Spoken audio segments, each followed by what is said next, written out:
The British Army loves wheeled reconnaissance, and the only thing better than one type of wheeled recce is two. The Daimler Armoured car troop for Flames of War gives you exactly that. Join me for a look at this new plastic box set.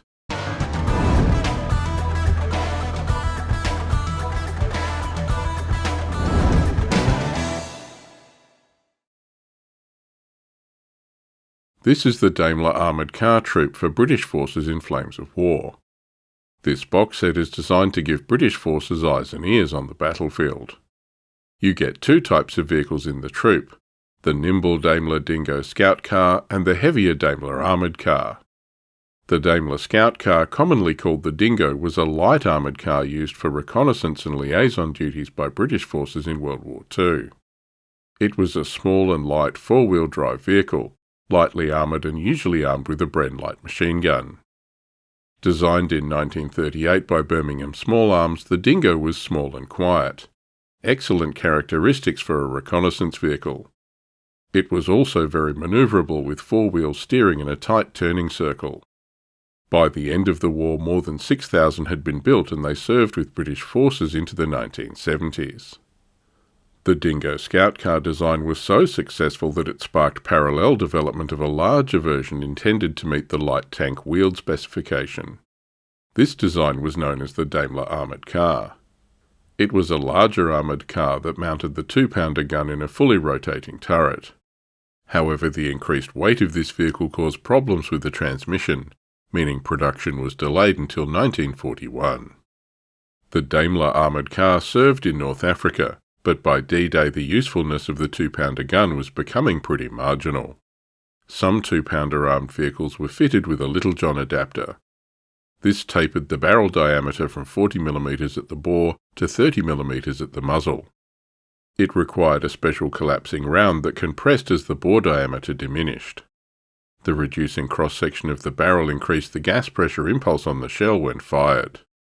The adapter and armour-piercing composite non-rigid round gave the 2-pounder similar penetration to the APDS round of the heavier 6-pounder gun. A welcome boost in performance. Daimler Armoured cars and Dingos worked together in the reconnaissance role. A late-war British recce troop fielded 2 Dingos and 2 Daimler Armoured cars. If we look at the back of the box, there are images of the completed kits as well as exploded assembly diagrams. The diagrams cover both vehicle types, and even give you options for the gun on the Daimler Armoured car. The box has parts for 2 Daimler Armoured cars and 2 Dingos, as well as 1 unit card. There's also a tank commander sprue included that's not mentioned here. Again, there's no decals in the box. These are now a separate product available for purchase. Let's look at the plastic. Each sprue has 2 vehicles, 1 Daimler Armoured car and 1 Dingo. Parts are moulded in olive green plastic. The Dingo sprue is tiny with just 7 parts to the whole thing. The wheels are moulded integral to the hull sides. This will simplify assembly and eliminates wheel alignment issues. The other parts are the upper, lower and rear hull pieces, a mantlet piece and a Bren gun. Detail looks sharp and crisp, and it should go together well and quickly. The Daimler Armoured car has twice as many parts on a slightly larger sprue. Again, the hull side and running gear are single-piece parts.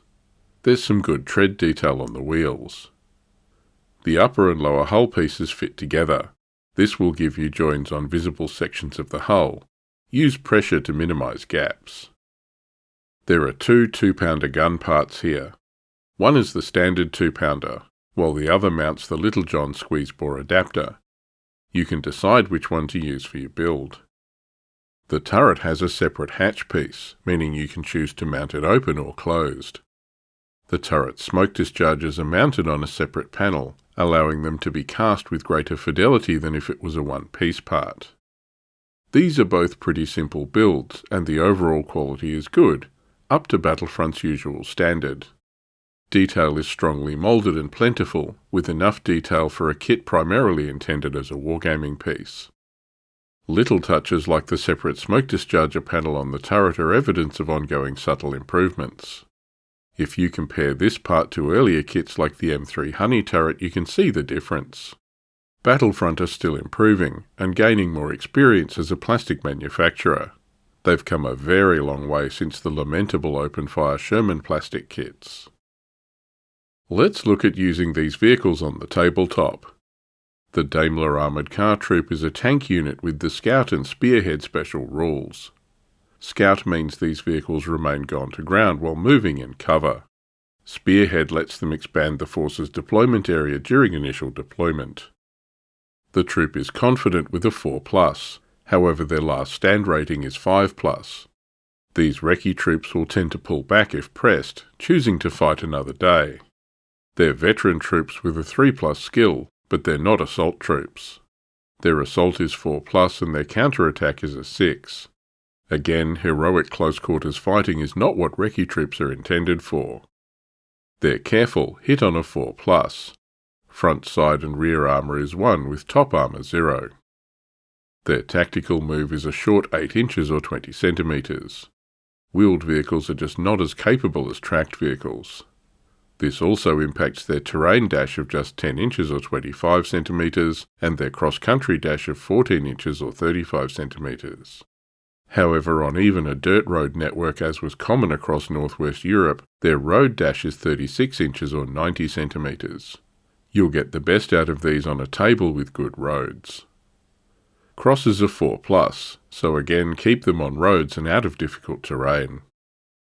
The Daimler's 2-pounder gun stat line has a 24-inch or 60 centimetre range with a halted rate of fire 2 and moving at 1. Anti-tank is 7 with a 4+ firepower. The one-man turret also gets the Daimler's gun the overworked rule. This gives the gun a +1 to hit penalty when firing on the move.